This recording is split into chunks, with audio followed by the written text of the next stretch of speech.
On remarque aujourd'hui qu'il y a beaucoup de femmes qui préfèrent être maîtresse plutôt que être épouse.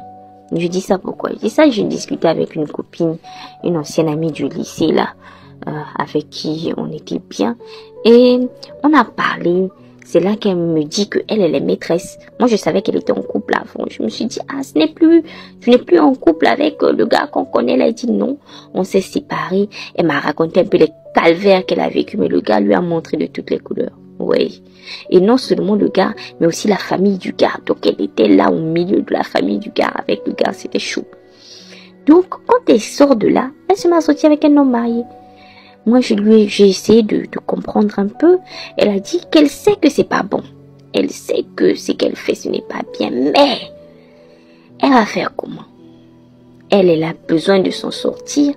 Et en plus de ça, elle ne veut pas se marier. Elle ne veut pas prendre le gars. Moi, je dis, ah, tu sors avec le gars, tu n'envisages pas de te marier. Elle dit, je ne peux pas me marier. Moi, pourquoi?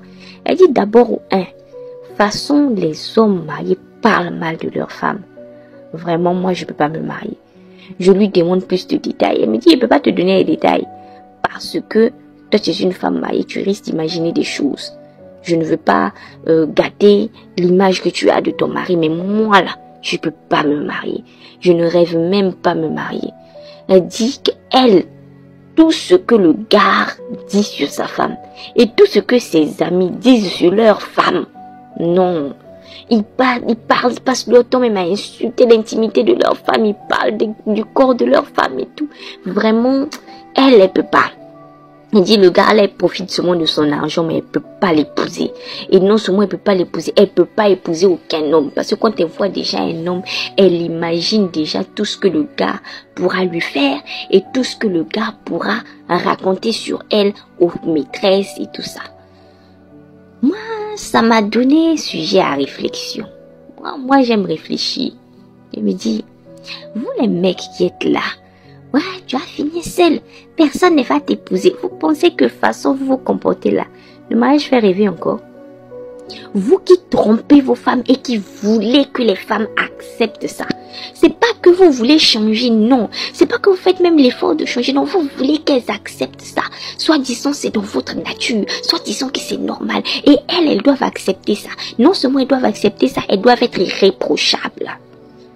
Vous pensez que ça fait rêver? Voyez, même tu es dedans, tu dois lutter avec ta belle famille. Parce que vos parents là, vos familles là, ils sont assis comme ça dans le foyer. Donc la femme est étouffée avec la belle famille. Avec ça, la charge mentale liée à la gestion de la maison, les enfants, les planifications des courses, la cuisine et tout le reste. Je suis femme mariée, je sais de quoi je parle. C'est pas facile. Et avec tout ça, on doit supporter les fidélités du monsieur. Et pour certains hommes même, ils sont violents. Donc avec tout ça, il y a la violence dedans. Les claques partout. Bon, vous pensez que vous allez faire rêver les femmes? Vous allez faire rêver les femmes du mariage? Vous êtes sûr? J'ai fait une vidéo pour dire que c'est pas parce qu'on a vécu quelque chose qu'on va tirer des leçons. C'est quand on voit les autres vivre là qu'on se dit là, c'est chaud. Vous pensez qu'une fille de 12 ans qui voit sa mère se faire martyriser par son père, qui voit son oncle là-bas qui est en train d'écraser sa femme, qui voit dehors là-bas son grand frère qui est en train de maltraiter ses gos là-bas, tu penses qu'elle aura envie d'entrer dans le foyer? Vous êtes en train de créer des monstres. Ouais, vous êtes en train de créer des monstres. Donc quand vous êtes là, personne ne va épouser ça. Non, on n'épouse pas ça. Dans le foyer de qui? Vos foyers là, ça fait peur. Vos foyers là, ça fait peur. C'est lugubre. Voilà pourquoi beaucoup de femmes préfèrent rester maîtresses. Ma camarade a dit, elle est allée à Dubaï 4 fois. Et la 4e fois, elle est allée avec son fils. En tant la femme du monsieur qui est dans la maison n'est jamais sortie du pays. La femme du monsieur même qui est dans la maison n'est jamais sortie du pays. Elle est toujours là. Donc, tout le temps, à l'heure de la pause, le gars vient la chercher, resto, manger et tout. Le gars lui ouvre une boutique d'habillement. Tout ça. Mais la femme même avec qui il vit, qui lui a fait ses enfants, rien. Rien du tout. Vous vous imaginez le jour de l'anniversaire de cette femme-là, le monsieur est passé là-bas chez ma camarade, il a passé tout un bon moment. Après, il est rentré à la maison aux environs de 22 heures, le jour de l'anniversaire de sa femme. Vous pensez qu'une femme comme ça, qui vit dans un foyer comme ça, si elle sort de là, elle aura envie de repartir dans le foyer? Vous êtes sûr? Hein? Et vous pensez qu'une femme comme ça, qui a une fille de 10 ans, de 12 ans, de 15 ans, qui ouvre les yeux et qui voit ce que sa mère vit, elle aura envie de se marier? Vous êtes sûr? Hein, messieurs, je vous pose la question. Vous êtes sûr?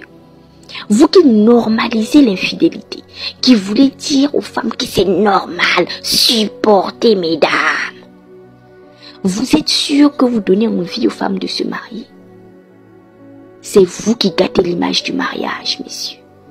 Et ne parlez même pas d'argent. Ne venez pas me dire si c'est l'homme qui paye, courant qui paye. Allez là-bas. Parce que beaucoup faites 50-50 ici. Beaucoup même, dès que vous avez payé la maison, c'est fini. Beaucoup même, vous n'habillez même pas vos femmes. Vous leur payez même pas les sacs à main, les chaussures. Chez les tisans, faites ça. Vous achetez les bonnes choses chez les tisans là-bas. Vos femmes, même pour demander même quelque chose, elle est obligée de supplier, de chercher, d'essayer de trouver des moyens. Vous voulez parler de quoi? Vraiment, c'est triste. C'est triste.